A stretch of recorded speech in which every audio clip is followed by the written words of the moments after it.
আমার অভিজ্ঞতা বলে শ্রেষ্ঠ মোটিভেশন হল সত্যিকার ইচ্ছা। সত্যিকার ইচ্ছা থাকলে কোনো বাধাই মানুষকে থামাতে পারে না। স্বপ্ন সেটা নয় যেটা মানুষ ঘুমিয়ে ঘুমিয়ে দেখে, স্বপ্ন সেটাই যেটা পূরণের প্রত্যাশা মানুষকে ঘুমাতে দেয় না। প্রাপ্তি আর প্রত্যাশার পার্থক্য হল দুঃখ।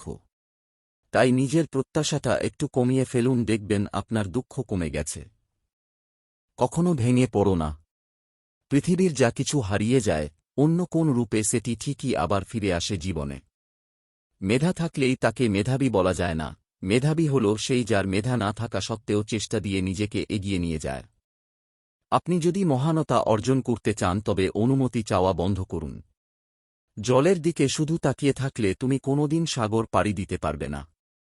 ব্যর্থ হওয়া মানে হেরে যাওয়া নয়, ব্যর্থতা নতুন করে আবার শুরু করার প্রেরণা।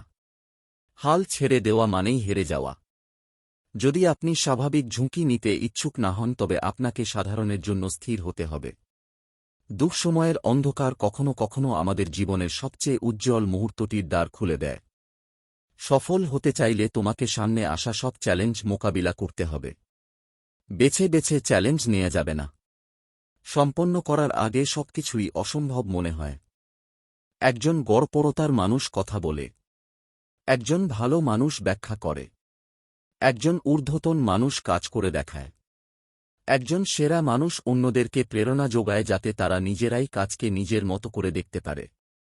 তোমার স্বপ্ন আর তোমার মাঝে দাঁড়িয়ে আছে কেবল একটি জিনিস, সেটি হচ্ছে অজুহাত। যে মুহূর্ত থেকে তুমি নিজেকে অজুহাত দেখানো বন্ধ করে কাজ শুরু করবে সে মুহূর্ত থেকে তোমার স্বপ্ন আর স্বপ্ন থাকবে না, সেটি বাস্তবে রূপ নিতে শুরু করবে। নিজের প্রতি বিশ্বাস রাখো। নিজের যোগ্যতার ওপর ভরসা রাখো। নিজের শক্তির ওপর বিনয়ী কিন্তু যথেষ্ট আস্থা ছাড়া তুমি সফল বা সুখী হতে পারবে না। আপনি জীবনে যা চান তা আপনি পেতে পারেন যদি আপনি অন্যদেরকে তাদের চাওয়া নিশ্চিত করতে সাহায্য করে থাকেন। কখনো হাল ছেড়ে দিও না। এখনকার এই দাঁতে দাঁত চেপে করা কষ্টগুলো তোমাকে নিজের খেতাব দেবে সারা জীবনের জন্য। যদি আমাকে একটি সমস্যা সমাধানের জন্য 1 ঘন্টা বেঁধে দেয়া হয়, আমি 5 মিনিট সমস্যাটা নিয়ে চিন্তা করি এবং বাকি 5 মিনিট সমাধানটা নিয়ে চিন্তা করি। জীবন চলার পথে বাধা আসতেই পারে, তাই বলে থেমে যাওয়ার কোনো অবকাশ নেই। যেখানে বাধা আসবে সেখান থেকেই আবার শুরু করতে হবে। যতবার আমি ব্যর্থ হই এবং চেষ্টা চালিয়ে যাই তার উপর সরাসরি নির্ভর করে আমি কতবার সফল হতে পারব। এই বিশ্বে স্থায়ী কিছুই না, এমনকি আমাদের সমস্যাগুলোও না।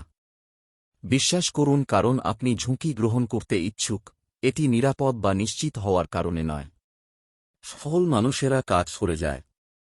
তারা ভুল করে, ভুল শোধরায়, কিন্তু কখনো হাল ছাড়ে না।